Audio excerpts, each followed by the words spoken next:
उत्तरी भाग को इस्राएल कहा गया। इस्राएल का राजा हुआ बड़ा बेटा जेरोबोआम। और इधर दक्षिणी भाग यहूदा कहलाया और उस भाग के लिए राजा हुए छोटा बेटा रेहोबोआम। यीशु मसीह के जन्म के बाद का समय को क्या कहा जाता है? Audio Jungle।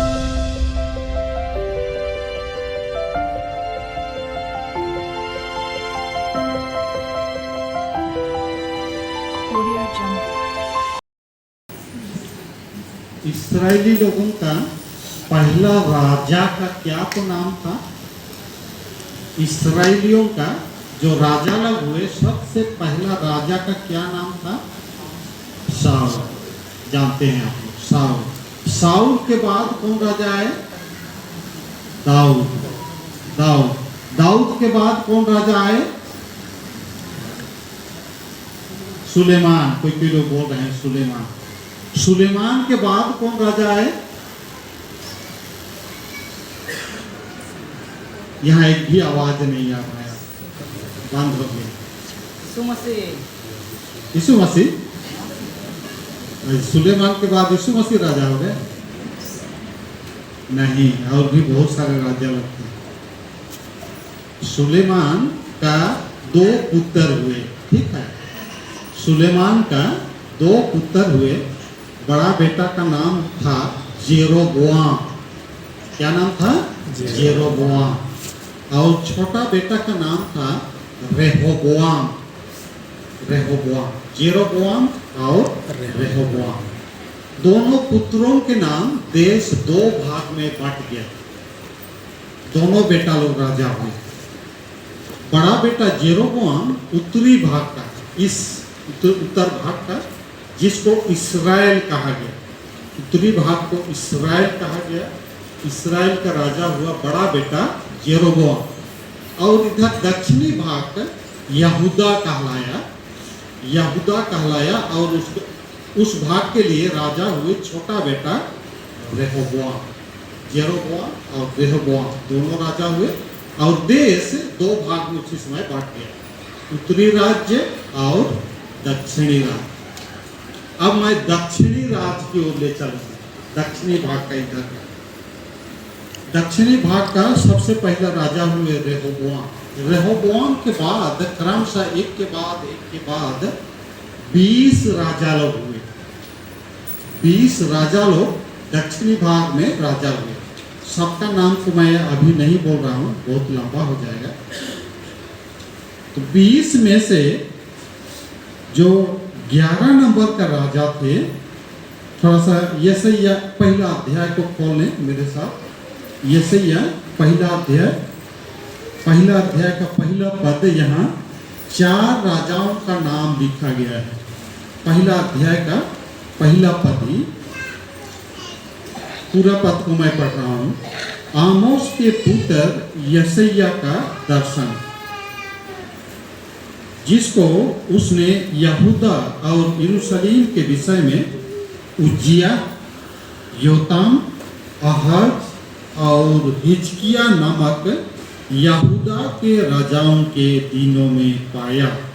यहाँ पर 4 राजाओं का नाम है। क्या क्या नाम है? उज्जिया, योताम, आहाज और हिजकिय्याह। ये लोगों का क्रम था। इन लोगों का क्रम था। उज्जिया वे थे 10वां नंबर का राजा। 10वां नंबर का राजा थे उज्जिया के बाद 11 नंबर, 12 नंबर और 13 नंबर का राजा ये लोग थे। 10 से 13 क्रम का राजा लोग ये लोग थे, चारों राजा। और इन्हीं 4 राजाओं के दिनों में यशायाह नबी को, जो कि आमोस का पुत्र थे, यही लिख दिया गया है। एक का एक पद में लिखा गया है। किसका बेटा थे यशायाह?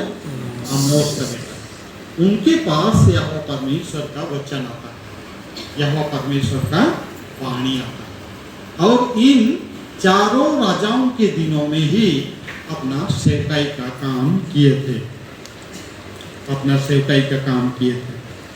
यशायाह नबी का समय को कहा जाता है 796 से लेकर के 687 BC, 796 से लेकर के 687 BC, before Christ, Isa Masih के जन्म से पहले का समय को BC कहा जाता है, बिफोर क्राइस्ट।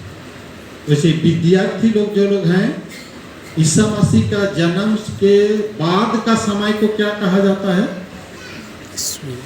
विद्यार्थी बच्चे लोग जानेंगे यीशु मसीह के जन्म के बाद का समय को क्या कहा जाता है? पहले का तो BC हो गया, बाद वाला AD कहा जाता है, AD का क्या फुल फॉर्म होता है?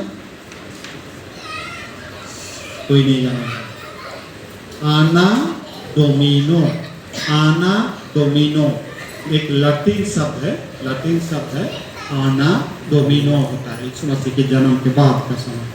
तभी मैं कह रहा हूँ यीशु मसीह के जन्म से पहले का समय 796 से लेकर के 687 BC के बीच में यशायाह नबी का सेवकाई का अवधि था। उस बीच में इन्होंने सेवकाई किया। यशायाह नबी का पुस्तक को अगर हम लोग देखेंगे, इसमें कुल मिलाकर के कितना अध्याय है, कोई ध्यान दिए हैं? कितना चैप्टर्स हैं इसमें? अंतिम पूरा लास्ट को अगर आप देखेंगे यशायाह नबी का, तो कितना अध्याय मिलेगा इसमें? 66।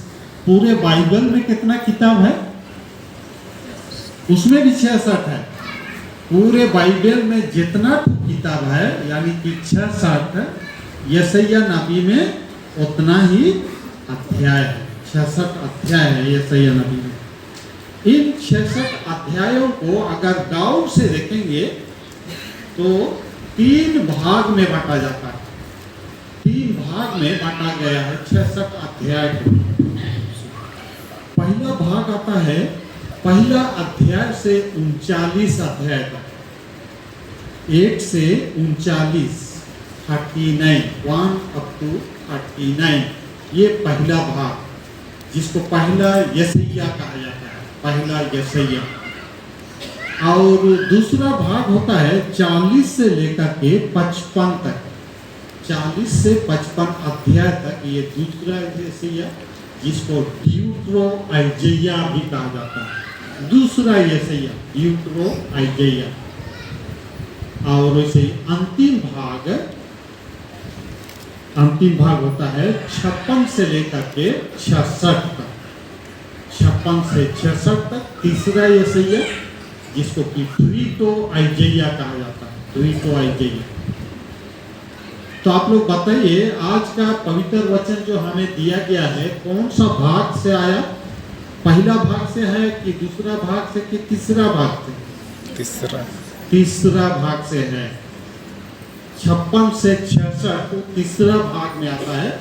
और हम लोग का आज ध्यान करने का है 63 अध्याय से वचन दिया हुआ है, यानी कि तीसरा भाग, जिसको ट्रीटो-आइजेया कहा जाता है।